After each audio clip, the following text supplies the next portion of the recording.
De nuevo, buenos días, gracias por estar aquí. La verdad es que es una de las clases que más me gusta. Como algunos de ustedes saben, doy asesorías de bioca, entonces es como la onda que me gusta, ¿no? Por eso también decidí meter esta parte de interconexión de las rutas metabólicas. Y bueno, la verdad es que primero es importante entender qué es el metabolismo energético o para qué nos sirve. Y la respuesta más sencilla a esto es para la obtención de energía. Y resulta que en los libros de fisiología nos dividen el metabolismo energético en tres fases. En las fases metabólicas, en las acciones metabólicas de los hepatocitos, los adipocitos y los miocitos esqueléticos, y en la insulina y las hormonas contrarreguladoras. Y la verdad es que todo esto es un tema bastante extenso, pero lo que me interesa en este momento es enfocarnos, por ejemplo, en esta grafiquita, en la cual nos habla del metabolismo energético y los picos de glucemia. Esto es importante, por ejemplo, para hablar de la diabetes. Eh, Se van a dar cuenta que tengo como un issue con la diabetes, pero la verdad es que es un tema muy importante. Y lo que me interesa es que vean cómo la glucemia tiene diferentes picos a lo largo del día y estos corresponden pues precisamente al desayuno, a la comida y a la... Es así que la glucemia en valores normales, cuando no estamos comiendo, se puede encontrar entre 70 y 100. Todos están viendo la manita, ¿verdad? Donde voy señalando. O se los anoto como... Sí se ve. Entonces, está aquí. Sí, sí, se ve. Después de desayunar, esto se puede elevar siempre y cuando sea por debajo de 140. Bueno, dependiendo de si estamos pensando en una persona con diabetes o una que no, debería estar por debajo de 180 y 140. Lo que me interesa es que vean cómo a lo largo del día es normal que nosotros tengamos algunos picos de glucosa que normalmente se acompañan de picos de insulina y al acompañarse de picos de insulina pueden disminuir otra vez a valores normales y aumentar para la comida, en donde otra vez este pico de glucosa genera un pico de insulina y ya sabemos que la función de la insulina es interiorizar la glucosa a las células a través del GLUT4, vuelve a disminuir y otra vez para la cena vuelve a aumentar. Y básicamente esos son los picos de glucosa normales o fisiológicos que podemos llegar a tener durante el día. Pero eso es pensando en una persona que come 3 veces al día. Y de nuevo, esto se relaciona con el metabolismo energético porque básicamente esos aumentos de glucosa es porque se está obteniendo energía. Ya.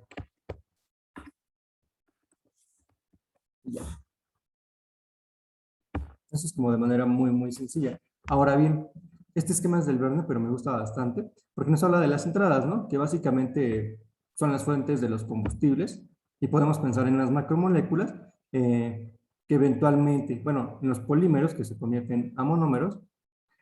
Eso va a estar bien explicado en la clase, en la segunda parte, bueno, que sería la primera en este caso, pero decidí grabar esto porque ya lo tenía como más montado y es una parte que me gusta más eh, que en sí la fisiología del digestivo. Pero bueno, retomando, básicamente vamos a tener entradas a través de glucosa, ácidos grasos libres, aminoácidos y cuerpos cetónicos. Y de nuevo esto nos remonta a las tres principales macromoléculas o polímeros, como quieran verlos, que son los carbohidratos, correspondientes a la glucosa ya en su unidad estructural, los ácidos grasos libres, que corresponden a los lípidos, los aminoácidos a las proteínas, y todo esto, ¿por qué va a ser? Ah, bueno, pues resulta que básicamente nosotros comemos para oxidar los combustibles y generar calor y ATP. Y ATP quiere decir energía. Básicamente nosotros comemos para tener energía. Si bien idealmente nosotros siempre que comemos debería ser para nutrirnos, la mera realidad es que esto no siempre es así. Pero sí, para obtener energía, independientemente de que consumas algo que básicamente no tenga un valor nutrimental, vas a obtener energía. Porque para eso para eso comemos, ¿no? Y, y resulta que esta energía va a ser importante, pues porque va a llegar a torrente sanguíneo, eh, primero en forma de glucosa, y esta glucosa, otra vez acompañada de los picos de insulina, va a ser interiorizada, por ejemplo, a los eritrocitos, al sistema nervioso central, al músculo esquelético, a los hepatocitos y al adiposo. ¿Para qué? Para que a través de precisamente el metabolismo energético nosotros obtengamos energía. Y bueno, aquí es importante que recalquemos, por ejemplo, de los eritrocitos y de, pues sí, principalmente de los eritrocitos, porque son células meramente dependientes de glucosa.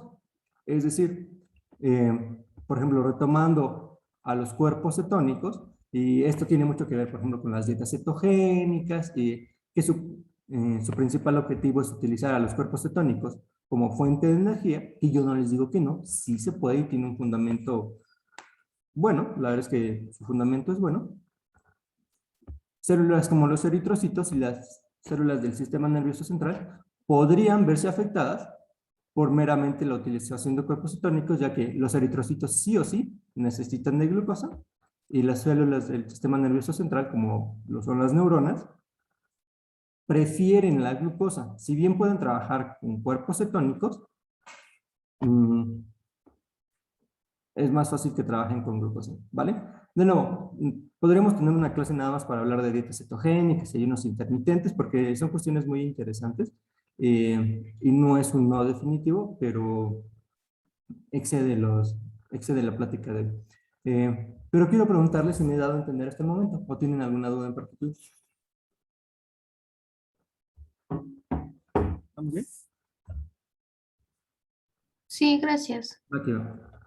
De nuevo, la verdad es que me gusta este esquema del Verne, porque nos habla de, ya, obtuvimos energía, ¿y qué? Porque muchas veces es lo que se nos enseña en bioca, ¿no? Tienes glucosa y la glucólisis y el ciclo de Krebs y la fosforilación oxidativa y la obtención de ATP. ¿Pero qué? ¿Eso qué? Bueno, es que la verdad es que muchas veces no se le presta la importancia suficiente a la obtención de energía, pues porque nada más, así, nada más es importante porque nos mantiene la integridad estructural, una función de diferenciación, crecimiento y división, respuesta a estímulos y agresiones de todas las células de nuestro organismo. Yo quisiera preguntarles, ¿qué tan importante les parece que todas las células de nuestro organismo tengan la suficiente energía para realizar las funciones que le corresponden? Porque personalmente creo que es muy importante. No sé qué opinen ustedes. Y bueno, resulta que aquí entra otro concepto bien interesante que tiene mucho que ver también con nutrición, porque el bioquímica se relaciona mucho con nutrición, y tiene que ver con las tasas metabólicas basal o requerimientos energéticos basales, que básicamente ¿eso qué quiere decir? Ah, es muy sencillo.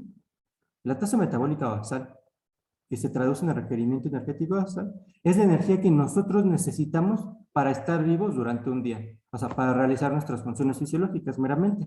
Y a eso se le suman factores como el movimiento, es decir, si una persona hace ejercicio o no, el factor enfermedad, y algunas cuestiones interesantes por ahí, también tiene que ver el sexo, la edad, que afectan pues al requerimiento energético total.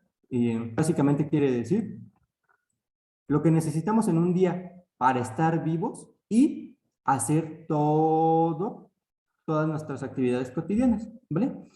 Y la verdad es que esto es bastante interesante porque, por si fuera poco, por si les pareciera poco, esta parte del metabolismo energético está regulada a nivel hipotalámico a través de hormonas orexigénicas, en este caso solamente se nos habla de la grelina, y también de las anorexigénicas, por ejemplo, la insulina, el péptido YY, que no lo confundan con el neuropéptido Y, la leptina, la colecistocinina.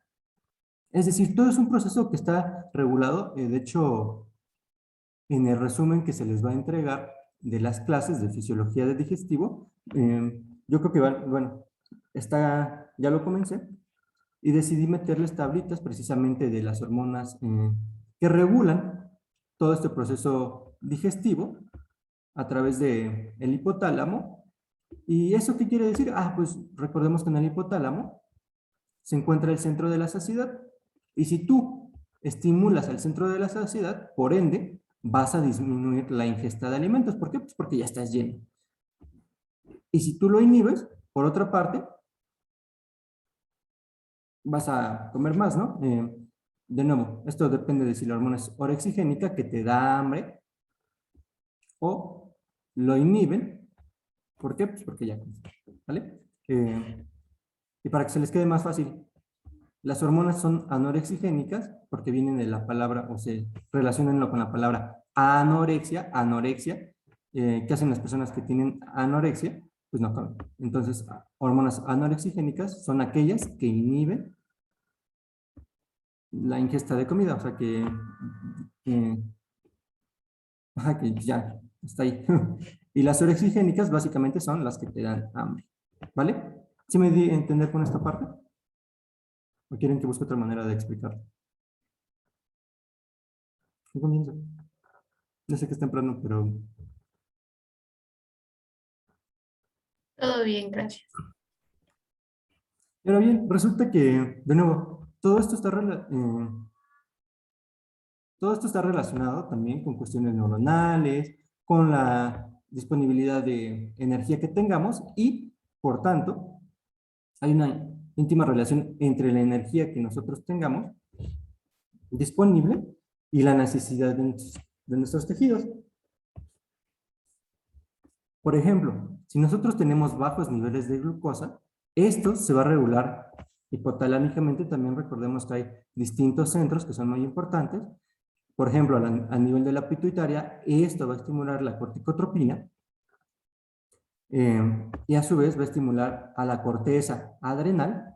¿Para qué? Pues para generar cortisol y epinefrina. También va a generar un estímulo del sistema nervioso autonómico para generar norepinefrina y, sin olvidar, la contribución del páncreas con el glucagón. ¿Y estas por qué son importantes? Pues porque resulta que estas se conocen como hormonas contrarreguladoras. El cortisol, las catecolaminas quiere decir epinefrina y norepinefrina, o adrenalina y noradrenalina, como quieran llamarles, y el glucagón, ¿vale? Estas son las hormonas contrarreguladoras. Hay quienes aquí incluyen a otra, que sería la hormona del crecimiento, pero en este momento me interesa esto. Y bueno, yo espero que haga tanto sentido en su mente como lo hace en la mía, que si yo estoy generando estímulos hipotalámicos porque tengo bajos niveles de glucosa, pues si yo tengo bajos niveles de glucosa, ¿qué quiero hacer? Aumentarla. Es decir, todos estos estímulos están dados para que estas concentraciones de glucosa, ahí déjenme mover esto, para que estas concentraciones de glucosa aumenten. ¿Y quién se va a encargar del aumento de las concentraciones de glucosa? Precisamente las contrarreguladoras, que son el cortisol, las catecolaminas y el glucagón. Eso es totalmente normal. ¿Por qué? Pues porque depende, como les comenté en un inicio, de la disponibilidad de energía y la necesidad de nuestros tejidos. Y por ponerles un ejemplo, la adrenalina, la norepinefrina, el cortisol, también forman parte de la respuesta de lucha o huida.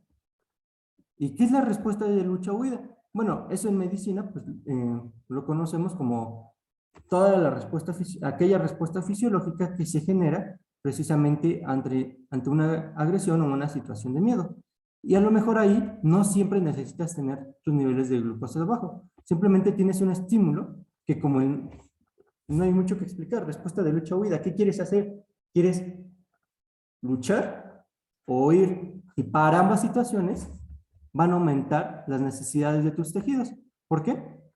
Pues porque otra vez tú quieres luchar o huir y eso requiere de energía. ¿Y quién te la va a brindar? Por ejemplo, la adrenalina, el cortisol. ¿Todo para qué? Para que mantengas tus niveles de glucosa y puedas realizar las actividades que necesitas. En ese caso, por ejemplo, si te está persiguiendo un perro, puedes correr, ¿no? Y de nuevo, todo esto tiene que ver con el combustible en sangre, Y ese combustible pues, podemos pensar meramente en la glucosa, que se puede utilizar o se puede almacenar dependiendo de nuestras ingestas alimentarias. Y ahorita vamos a hablar un poquito más de esto, del papel de las hormonas contrarreguladoras. Y si hay contrarreguladoras, pues por ende tendría que existir una reguladora, que básicamente es la insulina contra el mundo. Ahora bien, quiero hacer una pausa para decirles que, bueno, para darles créditos, pueden encontrarlo tal cual como Dr. Omalu en Instagram. Es un amigo mío de la universidad, que la verdad es que se rifa con las animaciones. Y me hizo favor de hacer esta. Y esta es particularmente importante porque vamos a hablar de receptor de adrenalina. Y esto pueden pensarlo en, no sé, una hipoglucemia o simplemente la respuesta de lucha o huida que les estaba comentando. Esta adrenalina es algo que, bueno, la adrenalina es algo que podemos liberar precisamente en una situación de estrés y es liberada a través del sistema simpático. Va a tener su receptor, que es un receptor metabotrópico, que tiene sus asas intracelulares, pueden ver aquí, están adentro de la célula, las extracelulares, o sea, tiene 7 asas, unas son intracelulares y otras extracelulares, pero eso es meramente una banalidad mía. Lo que me interesa reiterarles es esta parte de que es metabotrópico. ¿Y qué quiere decir metabotrópico? Pues que va a estar conformado por una subunidad alfa, por una subunidad beta y por una subunidad gamma. Ese es el receptor de adrenalina. Tiene esta parte que, con sus asas intra y extracelulares, tiene sus subunidades propias. Y bueno, aquí va a entrar la adrenalina, ¿no? Que otra vez puede estar liberada por una hipoglucemia o por una respuesta de lucha-huida. Y desde ahorita, tomando la hipoglucemia o cualquiera de las dos, va a estar liberada desde un principio para aumentar los niveles de glucosa. Pero ahorita vamos a ver el mecanismo molecular a través del cual lo puede hacer. ¿Vale?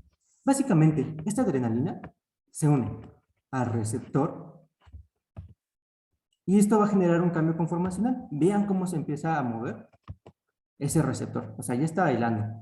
Y ahora, lo que va a ocurrir es que a través de GTP se va a fosforilar la subunidad alfa. Y ya que está fosforilada la subunidad alfa, y por tanto, como le quitó un grupo fosfato al GTP, este se convierte en GDP, pero eso no es el que me interesa en este momento, sino que va a generar otro cambio conformacional y esa subunidad alfa fosforilada va e interactúa con la adenilato ciclasa y genera otro cambio conformacional. Vean cómo baila, aunque es temprano, ya está bailando. Y eso, a su vez, la va a activar. Y cuando la adenilato ciclasa está activada, va a tener interacción con el ATP. Le va a quitar 2 fosfatos. Y lo que me interesa en realidad es que una vez que se activa o se estimula este adenilato ciclasa, vas a tener un aumento de AMP cíclico. Y ese aumento de AMP cíclico, obviamente intracelular, porque todo esto está ocurriendo dentro de la célula, se va a ver así. Vean, ya se estimuló la adenilato ciclasa, ya aumentó el AMP cíclico, y eso va a tener interacción con la proteincinasa A, que se encuentra inactiva, y la va a activar. Y eso va a tener repercusiones a nivel del catabolismo y del anabolismo, estimulando al primero e inhibiendo al segundo. Y a lo mejor esto van a decir, es que eso no entra tanto en fisiología de digestivo. Pues no, pero es muy importante que tengamos en cuenta todo esto, porque entra dentro del metabolismo energético, que es la obtención de energía. Y lo que quiero decirles, o lo que me interesa en este punto, es que las hormonas contrarreguladoras, como la adrenalina, el glucagón, el cortisol y la hormona del crecimiento, estimulan el catabolismo e inhiben el anabolismo. Oye, Miguel, ¿pero cuál es cuál? Pues es muy sencillo. El catabolismo es el uso de las reservas energéticas para la obtención de glucosa. Y eso nos toma de nuevo, nos lleva de nuevo a la situación por la cual se liberó la adrenalina. La adrenalina se liberó porque había una hipoglucemia muy importante, porque se desencadenó una respuesta de lucha o huida, y básicamente todo este es el proceso molecular que sí es importante conocerlo. ¿Para qué? para utilizar nuestras reservas energéticas y aumentar la concentración de glucosa en la sangre, también conocido como glucemia.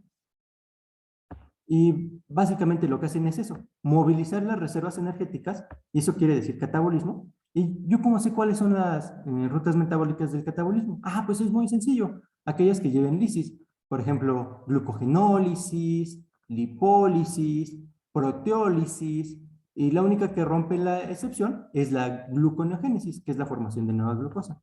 Y el anabolismo, pues todas aquellas que llevan génesis, glucogénesis, lipogénesis, proteogénesis, y la única que rompe la excepción es la glucólisis, ¿vale? Y de nuevo, básicamente ese es el mecanismo molecular a través del cual la adrenalina y el catabolismo van a aumentar los niveles de glucemia en sangre. ¿Me di a entender? Sí, todo bien. Aquí va. La verdad es que, de nuevo, personalmente agradezco a Joaquín Omalu, el haber hecho la animación. Ahí si quieren pueden irlo a seguir en Instagram, ¿no? Bueno, este ya es el video en el cual pues todo esto va a ocurrir de manera más mecánica en ustedes en cuanto comprendan toda esta parte, y se los dejo pues ahí por si les sirve.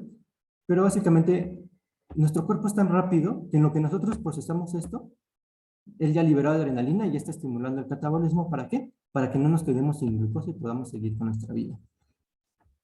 Y de nuevo, es lo que les comentaba de las rutas metabólicas implicadas, que es la degradación del glucógeno, que es la glucogenólisis, la gluconeogénesis, que básicamente eso ¿qué quiere decir? Que están aumentando los niveles de glucosa en sangre. Se los voy a arreglar aquí. Estas hormonas contrarreguladoras están aumentando los niveles de glucosa en sangre. Bueno, estas dos entran dentro de las hormonas contrarreguladoras. Y su función es aumentar la glucosa a través del catabolismo. Estos son esquemas del Marx que personalmente me gustan bastante porque nos hablan precisamente de cómo estas hormonas contrarreguladoras, por ejemplo, movilizan los triacilglicéridos que se encuentran en el adipocito para tener ácidos grasos libres en torrente sanguíneo. También, por ejemplo, movilizan aminoácidos para la obtención de glucosa. Y bueno, aquí nos esquematiza precisamente lo que les comentaba, también del páncreas, que cuando hay hipoglucemia va a liberar glucagón, que entra también dentro de las contrarreguladoras, y todo este proceso de segundos mensajeros que ya les comenté hace ratito del AMP cíclico, comento por la dinilatociclasa, que va a activar a la proteincinasa A, y que eso va a terminar por fosforilar residuos de serina o treonina, que básicamente eso quiere decir que fosforila enzimas, y que va a estimular el catabolismo. O sea, básicamente es eso. Y me enfoco mucho en las contrarreguladoras porque la insulina, no se preocupen, va a haber una clase especial y única de insulina cuando me toque hablar de fisiología del sistema endocrino o de endocrinología, como quieran pronunciarlo. Y ya. Básicamente aquí nos habla precisamente de algunas rutas metabólicas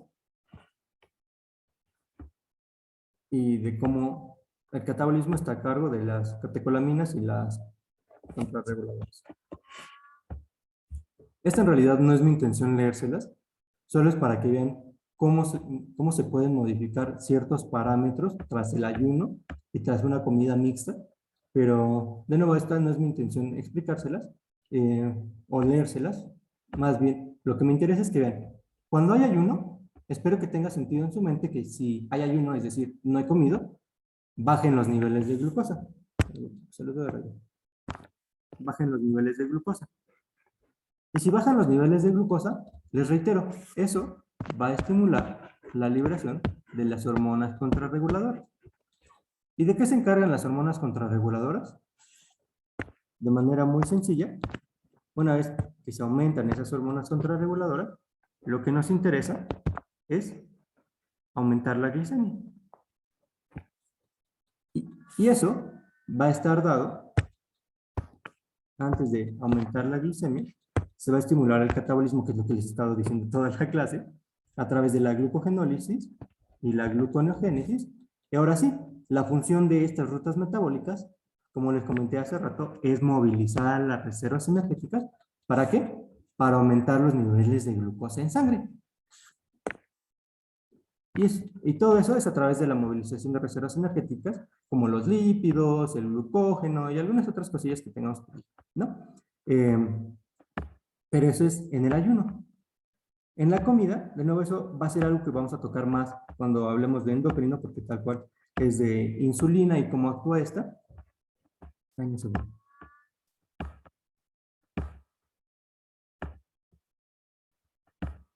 Y tras una comida, pues obviamente van a aumentar los niveles de glucosa, pues porque de nuevo, metabolismo energético básicamente es la obtención de energía, pero para la obtención de energía yo necesito aumentar las concentraciones de glucosa plasmática.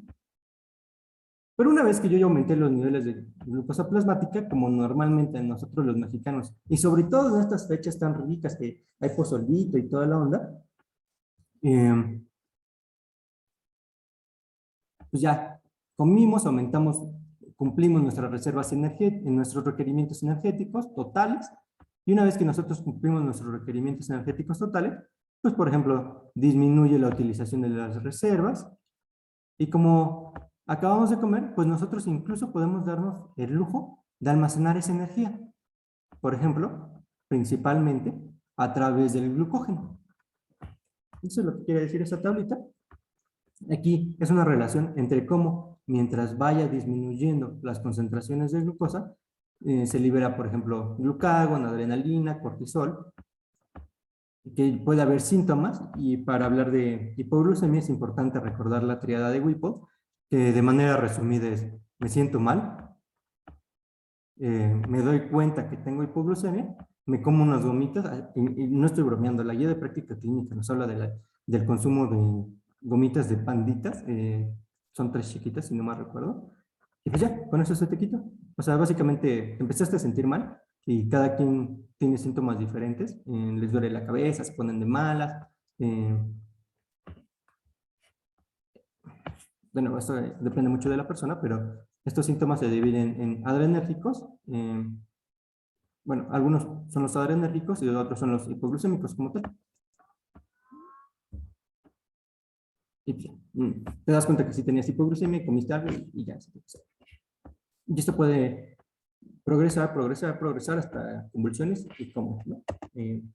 Pero ahora bien, con lo que quiero terminar esta plática, que en realidad, o sea, la plática pudo haber sido solo esta diapositiva, pero todo lo anterior me pareció importante para llegar a este punto, para la interconexión de rutas metabólicas, porque el metabolismo energético indispensablemente también implica la interconexión de las rutas metabólicas, en la cual todo comienza con el consumo de carbohidratos, porque recordemos las leyes de Escudero, y si se dan cuenta, aunque no lo pareciera, ya hablamos de un montón de cosas. Y por ejemplo, al hablar del consumo de carbohidratos y las leyes de Escudero, estos en algún momento nos hablan de que nuestra dieta se basa principalmente en carbohidratos. ¿Vale? Esto pues tiene que ver porque es más barato y demás, ¿no? Pero a través del proceso digestivo y absortivo, del cual se habla en la clase de fisiología de digestivo, o sea, para ustedes que están aquí presentes, cuando se les grabe, primero va a estar la de fisiología de digestivo y después esta de metabolismo energético. Pero lo que me interesa es, el resumen, es que nosotros consumimos carbohidratos y va a existir un proceso digestivo y absortivo a través del cual se van a aumentar los niveles de glucosa en sangre. Ven, estos hexágonos son precisamente la glucosa. Y a través de transportadores como el GLUT y el SGLT, se va a obtener la glucosa, pero más allá de que se obtenga la glucosa, se interioriza esta glucosa al hepatocito, por ejemplo. Y decidí ponerles el hepatocito porque hablar de bioquímica, hablar de metabolismo energético, indispensablemente es hablar del hepatocito. ¿Y qué es el hepatocito? La unidad estructural del hígado. Y entonces entra la glucosa a través de los transportadores. En este caso podríamos estar pensando en un GLUT. Y esa glucosa, mi intención es explicarles la glucólisis. O sea, sí les puse los pasos, pero vean. Todo esto se resume en que una vez que entra la glucosa, se fosforila, se isomeriza, se vuelve a fosforilar, y todas estas eran de 6, por eso les puse un hexágono, por eso está aquí a manera de hexágono. Después se divide en 2 partes y solo una de ellas puede continuar para la obtención de piruvato. Y ya, esa es una clase de glucólisis. Todo eso es glucólisis. Pero eso no es lo que me interesa, sino que vean que este piruvato eventualmente se convierte en acetilcoenzima A y en la mitocondria se lleva a cabo el ciclo de Krebs y después la fosforilación oxidativa. Todo esto para la obtención de energía en forma de ATP.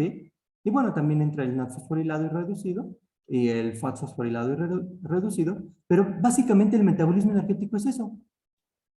Nosotros comemos, llevamos a cabo la glucólisis, el ciclo de Krebs, la fosforilación oxidativa, ¿para qué? Para la obtención de energía. Nada más. Y recordemos que este ATP nos va a mantener en una supuesta homeostasis. Básicamente nos sirve para realizar nuestras funciones. De nuevo, podríamos hablar de requerimiento energético basal, de requerimiento energético total, pero eso no es lo que me interesa. Lo que me interesa es que vean que así como la vida y como todo lo que hacemos, esto no es un camino lineal. Porque resulta que, por ejemplo, si yo ya tengo suficiente energía, puedo irme en el metabolismo del glucógeno o puedo venir de él e interconectarme aquí. Pero también existe una tercera exosa. Está la glucosa, está la fructosa, pero también está la galactosa. Y existe una interconversión entre estas que, como no nos gusta pensar en medicina, ¿cómo creen que se llama? Interconexión, interconversión de exosas. Así de complejo. Pero por si fuera poco, para este punto puede seguir desviándose la glucólisis hacia la vía de las pentosas fosfato, se desvía en la glucosa y regresa en la fructosa. También podríamos hablar solito del metabolismo del piruvato. Podríamos ver cómo el acetilcoenzima A se conecta con el metabolismo de lípidos y recordar cómo todo esto, toda esta ingesta de alimentos está regulada a nivel hipotalámico, otra vez por hormonas orexigénicas que nos dan hambre y estimulan los centros de la saciedad, y hormonas anorexigénicas que nos quitan el hambre, inhibiendo el centro de la saciedad, bueno, los centros hipotalámicos. Y si lo piensan, si nos detenemos un momento, pues tiene bastante sentido, porque al principio les dije que iba a haber picos de glucosa que se acompañan de insulina cuando nosotros comemos, y si nosotros comemos, pues tiene sentido que se va a inhibir el hambre a nivel hipotalámico. Y de nuevo, se les va a entregar una tablita en la cual se habla sobre quién libera qué, de qué depende que se libere, cómo actúa, pero yo espero que todo esto sea como un resumen de todo su curso de bioquímica, o que les invite, si no han llevado bioquímica, a apreciar la verdadera importancia de esto, porque muchas veces se nos dice, ok, glucosa, glucólisis, ciclo de Krebs, que nunca me lo aprendí, la fosforilación oxidativa y el ATP. Pero, como pueden ver, y este es un esquema muy chiquito, todo esto tiene una interconexión entre sí. Por eso es importante entenderlo, porque para la obtención de energía, o sea, existen muchas rutas metabólicas que están implicadas entre sí. Y por si todo esto les parece poco, el gliceraldehido 3-fosfato también se relaciona con el metabolismo de lípidos, y a partir de la vía de las pentosas fosfato, nosotros obtenemos una molécula que se conoce como fosforribosil pirofosfato, y este nos sirve para el metabolismo de ácidos nucleicos. Entonces, esto, en otras palabras, es para la obtención de nuestro material genético, del ADN y del ARN, o RNA y DNA, como quieran llamarlo. Nada más por eso es importante el metabolismo energético, porque nos permite, en resumen, el metabolismo energético básicamente es la obtención de energía en forma de ATP, pero o sea, nada más decirles eso sería limitarlos mucho. Y yo los invito, y espero que les emocione tanto como a mí, porque es uno de los temas que más me gusta, que vean cómo todo esto, toda esta ingesta de alimentos para obtener energía, está regulada a nivel hipotalámico, pero aparte de que está regulada a nivel hipotalámico por hormonas orexigénicas y anorexigénicas, para que se obtenga esta energía en forma de ATP, en realidad ocurrieron muchas cosas, o pudieron haber ocurrido muchas cosas. Ya saben, de nuevo, como en todo lo que hacemos en la vida, esto no es meramente un camino lineal. Se puede desviar y puede regresar, y otra vez sigue avanzando tantito, pero se desvía y se regresa, ahí sigue avanzando, y al final de cuentas se obtiene energía. Y hago una pausa aprovechando que es muy temprano y que estamos iniciando el día para decirles que así es la vida.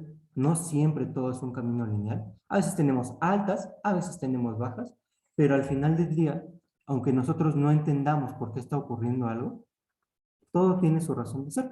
Y pues con eso quiero terminar la clase de hoy, invitándoles a respetar sus propios procesos, porque yo entiendo que llega a ser difícil, pero a final de cuentas, créanme que todo lo que está ocurriendo es por algo, y, y espero que esta clase haya sido de provecho para ustedes.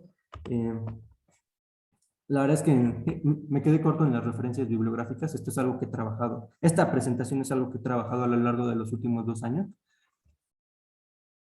Y no sé si tengan alguna duda.